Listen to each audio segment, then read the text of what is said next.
Hello दोस्तों, हमारे channel में आपका स्वागत है। मैं हूं चंदा। आज प्रदोष व्रत है। आज हम कर रहे हैं शिव महापुराण कथा। हमारे चैनल को लाइक कीजिएगा, शेयर कीजिएगा, सब्सक्राइब कीजिएगा, हमें अपना प्यार दीजिएगा। श्री शिवाय नमस्तुभ्यं, श्री शिवाय नमस्तुभ्यं, श्री शिवाय नमस्तुभ्यं। देवताओं द्वारा शिव जी की स्तुति तथा उनकी वर प्राप्ति। सनत कुमार जी बोले, तब शिव जी को प्रसन्न देख उनकी कृपा से बचा हुआ मैं दानव भी वहां आया और शंकर जी को तथा अन्य देवताओं को भी उसने हाथ जोड़कर प्रणाम किया तथा गद गद स्वर से हाथ जोड़ शिव जी की ओर देखते हुए उनकी स्तुति करने लगा।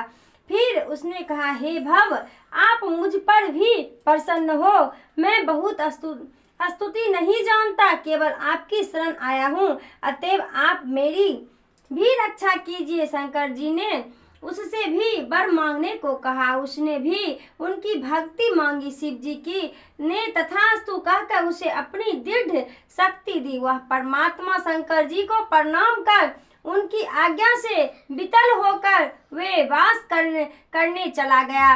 पश्चात वे सब मुंडी भी वहां आए और शिव जी तथा विष्णु जी आदि सब देवताओं को प्रणाम कर अपने लिए आज्ञा मांगने लगे। शिव शक्ति नष्ट कर अपने दुष्कर्म तथा पश्चाताप करने लगे। तब विष्णु जी ने उन मुंडियों से कहा कि तुम किसी प्रकार की चिंता न करो। मैंने यह सारा चरित्र शिव जी की आज्ञा से किया है। इससे तुम भी शिव जी के दास और देवर्षियों के हितकारी हो। तुम्हारी कुगति नहीं होगी।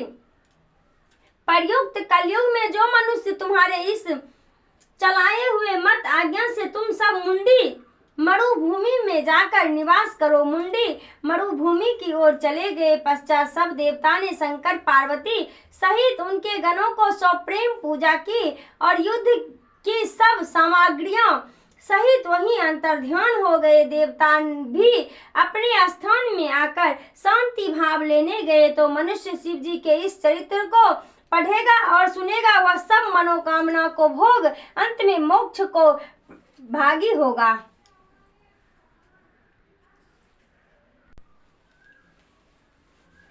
शिव जी का इंद्र को जीवन दान तथा बृहस्पति को जीव संज्ञा प्रदान। व्यास जी बोले, हे ब्राह्मण, हमने यह बात पहले सुनी है कि भगवान शंकर ने ही जलंधर का भी वध किया था। यदि यह सत्य है तो कृपा कर मुझे शंकर जी का वह चरित्र विस्तार पूर्वक सुनाइए।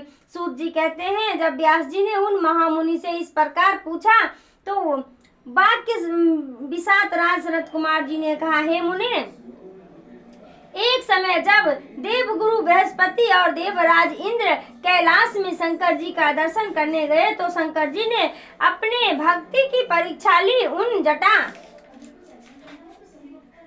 जटा जूटधारी दिगंबर ने उसके मार्ग में ही अवरोध कर दिया। यद्यपि वे तेजस्वी, शांत, लंबी भुजा और चौड़ी छाती वाले गौर वर्ण अपने विशाल नेत्र से युक्त तथा सिर पर जटाधारे वैसे ही बैठे थे, तथापि उन शंकर जी को न पहचान कर दुर्बुद्धि इंद्र ने उनका नाम धर्माधिक परिचय पूछा और कहा कि शंकर जी ने अपने स्थान पर ही हैं या कहीं गए हैं। इस पर उन तपस्वी ने कुछ न कहा, परंतु त्रिलोकी के ऐश्वर्य से गर्वित इंद्र कब तक चुप रहते। उन्होंने क्रोध कर तपस्वी से घूर कर कहा, अरे मैं पूछता हूँ तू उत्तर क्यों नहीं देता? मैं अभी ही तुझे इस वज्र से मारता हूँ, फिर देखूंगा कि तुम दुर्मति की रक्षा कौन करता है। ऐसा कह क्रोध में इंद्र ने जो ही उस दिगंबर को मारने के लिए हाथ में वज्र लिया, त्यों ही सदाशिव ने वज्र सहित इंद्र का हाथ स्तंभित कर दिया और विकराल नेत्र कर भगवान शंकर ने जो ही उसे देखा त्यों ही ऐसा विदित हुआ मानो वह दिगंबर प्रज्वलित हो उठा है और तेज से जला देगा। भुजाएं स्तंभित होने से इंद्र के क्रोध और दुख का अंत न रहा, परंतु जो ही बृहस्पति देव ने उस पुरुष को प्रज्वलित देखा त्यों ही अपनी बुद्धि से उन्हें शंकर जानकर प्रणाम किया और दंडवत कर बहुत ही स्तुति की। फिर इंद्र को भी शंकर जी के चरण में गिराया और शिव जी से बृहस्पति ने कहा कि हे दीनानाथ, हे महादेव, अपना क्रोध रोक कर इंद्र के अपराध को क्षमा कीजिए।